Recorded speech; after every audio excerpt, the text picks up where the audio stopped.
بنت امیس ہے، یہ وہ بزرگ خاتون ہیں جنہوں نے اپنے آنکھوں سے سرکار کا سورج لوٹانے والا معجزہ دیکھا تھا خیبر سے لوٹتے وقت اور یہی حضرت اسماء راوی ہے، فرمایا سورج غروب ہو چکا تھا، علی وہ ہے جو سرکار کے زانوں پر سر رکھ کر سو رہے تھے، اور جب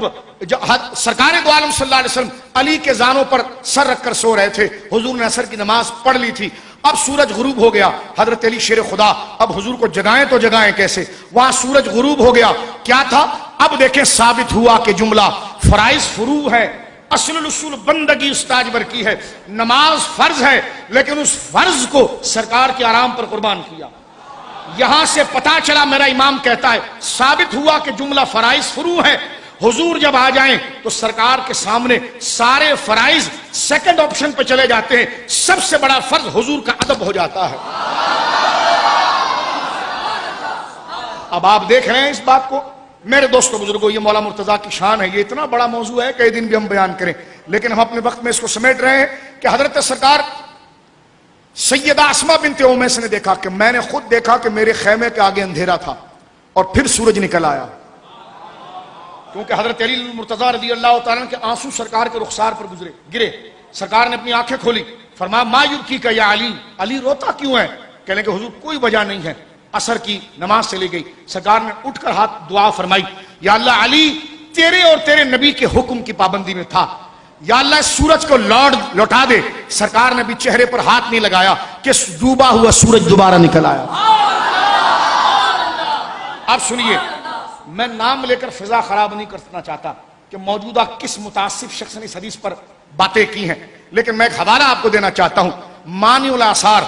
طحاوی شریف جو ایک بہت بڑے محدث ہیں، وہ کہتے ہیں کوئی بہت بڑا جاہل ہی اس معجزے کا انکار کر سکتا ہے کیونکہ اس کی کئی سندوں سے یہ معجزہ ثابت ہے۔ قاضی یاز نے شفا کے اندر بھی نقل کیا اس کو، بعد میں علامہ طحاوی نے مانی الاثار کے اندر اس کو لکھا اور باقاعدہ اس پر گفتگو فرمائی کہ کوئی متعصب یا کوئی جاہل اس معجزے کا انکار کر سکتا ہے، کیوں؟ اس لیے کہ جب حضرت شمیل علیہ السلام کے لیے، ان کے جہاد کے لیے سورج کو روکا جا سکتا ہے تو محمد رسول اللہ کی عظمت کے لیے اور علی کی ولایت و شان کے لیے ڈوبا ہوا سورج نکال دیا جائے تو یہ قدرت سے کہاں بعید ہے۔ بات چلیے تو ایک جملہ کہوں میں آپ کے سامنے، یہ تو سورج روکنے کا واقعہ ہے، لیکن ایک حدیث علامہ طحاوی نے سورج کو، یہ تو سورج کے پلٹنے کا واقعہ ہے، ایک حدیث حضرت علامہ طحاوی نے نقل کی ہے سورج کو روکنے کی، وہ معراج کی رات کی ہے۔ فرمایا جب سرکار نے یہ فرما دیا تھا کہ انہوں نے پوچھا آپ آسمانوں سے ہو کر آئے، آپ مسجد حرام سے اتنا بڑا سفر پلک جھپکنے میں کر آئے تو اس کی دلیل کیا ہے؟ سرکار نے فرمایا اس کی دلیلوں میں سے یہ ہے کہ راستے میں مجھے تمہارے قافلے ملے تھے، میں نے قافلے سے پانی بھی پیا تھا، ایک قافلے کا اونٹ بھی کھو گیا تھا، ایک بندے نے ایسی پوچھ لیا اچھا تو یہ بتائیے وہ قافلے لوٹیں گے کب؟ سرکار نے فرمایا بدھ کے دن لوٹیں گے جب سورج غروب ہو رہا ہوگا۔ بھائی پرفیکٹ ٹائم تو پیائیے انٹرنیشنل کا نہیں، تو اونٹ ہے، وہ لیٹ ہو سکتا ہے، بات آگے پیچھے ہو سکتی ہے، لیکن حضور کا کہنا تھا کہ بدھ کا دن ہوگا، سورج جس وقت ڈوبے گا وہ تمہارے تینوں قافلے واپس آئیں گے۔ ان قافلے والوں نے آ کر واقعی میں بتایا کہ ہمارا اونٹ کھو گیا تھا، ہمیں محمد کی آواز آئی صلی اللہ علیہ وسلم، ہمارے برتن میں سے کسی نے پانی پیا۔ یہ معراج کی دلیل ہے کہ حضور پلک جھپکنے میں اتنی جلدی سیر کر کے آ گئے کہ دروازے کی کنڈی ہل رہی تھی، بستر نے گرمی نہیں چھوڑی تھی اور سرکار کائنات کی سیر کر کے آ گئے۔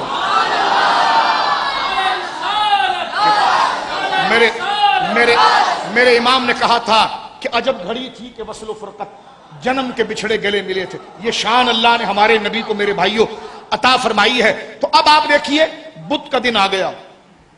کافروں نے کہا کہ یہ تو بڑا زبردست موقع ملا ہے اسلام کو جھٹلانے کا، معاذ اللہ، کہ بدھ کا اونٹ لیٹ ہو سکتا ہے، سست ہو سکتا ہے، سواری باندھنے میں، کجاوا باندھنے میں، پوزیشن لینے میں لیٹ ہو سکتے ہیں۔ اب سب نے جہاں سے سورج غروب ہوتا ہے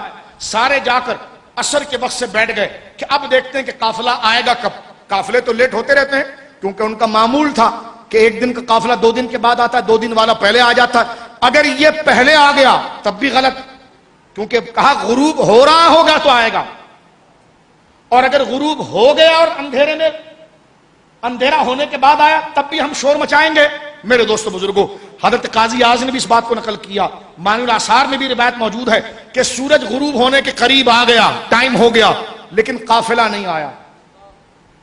قافلہ نہیں آیا۔ صحابہ مطمئن تھے کہ حضور نے کہہ دیا ہے ایمان ہے قال مصطفی، تو اب قافلہ آئے گا۔ حدیث کے اندر لفظ موجود ہے۔ اب یہ دوسری حدیث ہے، امر رسول اللہ صلی اللہ علیہ وسلم، حدیث کے الفاظ ہے حضور نے حکم دیا، ہمارا آرڈر کیا، امر رسول اللہ الشمس فتأخرت ساعتا، فرمایا حضور نے حکم دیا سورج کو، سورج ایک لمحے کے لیے رک گیا، قافلہ یہاں سے آیا اور سورج پھر ڈوب گیا۔